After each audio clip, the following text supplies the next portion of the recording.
When you lend, the outcome is pretty much determined at the time you lend. So there's not a huge amount that you can do wrong when the loan goes bad. Not a huge amount. Probably the wrongest thing you can do is appoint a receiver. If you haven't got a lot of fat in the deal, if the property's worth almost what you're owed, you appoint a receiver. He's going to gouge out a lot of fees. So that'd be one thing to avoid. Another thing to avoid would be to commence proceedings when it's a commercial property, because once having opted to seek relief from the court, you can no longer self-help. So I would recommend, if it's commercial premises, simply changing the locks in the middle of the night. That's a classic mistake. That said, if you've got a decent solicitor who half knows his job, there's almost nothing you can, there are no missteps you can take once the loan goes wrong. Various tactical mistakes that your lawyer might make in relation to the litigation, sure, but the loss is made when you lend on the property, which is the same as buying a property. So if you and I were here talking about property investment, and the parallel question you'd be asking me is, what are the mistakes property investors make once they realise they bought a lemon? My answer to you is, well, they've already lost their dough the moment they paid too much for that property.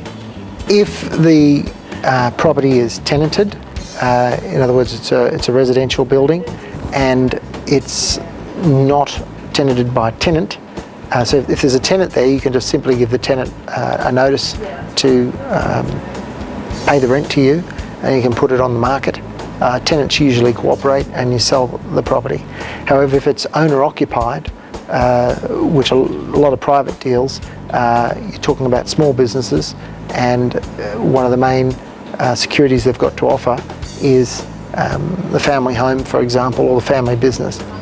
So if it's owner-occupied, then you'll need to commence proceedings to obtain possession, because you can't sell the property until you have possession and you're able to give a vacant possession to your purchaser.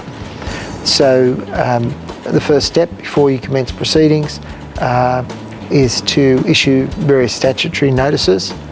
You wait 30 days, and then you file possession proceedings in the Supreme Court.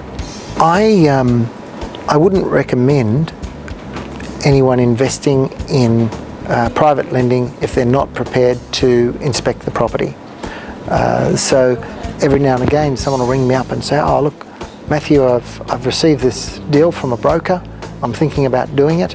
What do you think? Do you think it's a good loan? I'd say, what are you asking me for? That's a commercial decision. I'm a lawyer. I will give you advice legally. I'll tell you whether or not we can obtain good title to that mortgage. But to actually decide whether or not to buy that property, that is a commercial decision. You can't ask your lawyer or your accountant or your finance broker to make that decision for you, any more than if you were deciding to buy a holiday house or an investment property, you'd ask any of those professionals. You have to research the market yourself, so you have to go out, look at the property, speak to the local real estate agents, get a feel for what's happening with the property market. Is it going up or is it crashing at the moment? That is what's going to tell you whether or not this is a good investment. So if you've got someone who's not comfortable with property, then they shouldn't be investing in mortgages. You should only invest in a property if you would buy it for the price you're investing in. So if somebody says, I want $800,000, this is my security, then look yourself in the mirror and say, if someone came to me and offered to sell me this property for $800,000, would I buy it? And you'd say, well, yes I would, because I can sell it and make a handsome profit. Well, that's the same question you have to ask yourself if you're a mortgage investor. So if you're going to sit back and receive valuations and recommendations from brokers and fund managers about a property, and take their word for it, get out of the game. Put your money into a term deposit.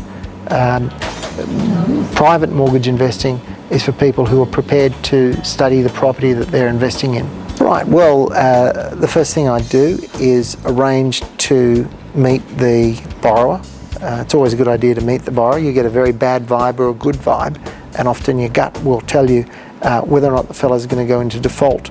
That's a distinct question from whether or not the security being offered will return your loan to you. It's always better to lend on a deal where the guy won't go into default and you don't have to go through the aggravation of selling the property. So it's always good to meet your borrower, and there's no better place to meet him than at his property.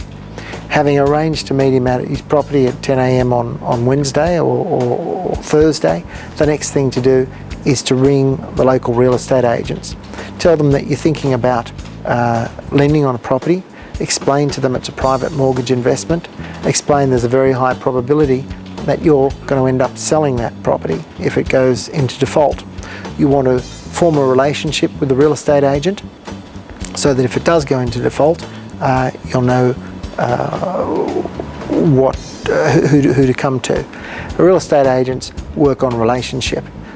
Even though you're not selling that property, even though there's only a small chance of selling that property, because it's Wednesday, the slowest day of the week for the real estate agent, he will jump at the chance to come out and inspect the property with you. So you go out, you inspect the property together. Don't tell him what you're planning on lending. Ask him what he thinks the property will go for. Show him the comparables, perhaps drive him around and have a look at some of the comparables do a curbside appraisal. It may be that you can both see straight away that the comparables aren't inferior or aren't superior. Then go back to his real estate agent, chat with him some more, thank him very much, and go down the street to his competitor and ask all the same questions. You'll have your camera, you'll be able to show him some photos that you took from inside the house. After speaking to 3 real estate agents, plus the inspection with 1 real estate agent, you will have a very good idea down to, say, the nearest $50,000 of what that property is worth. And you'll be surprised, it'll be quite divergent from the opinion of the valuer, higher or lower.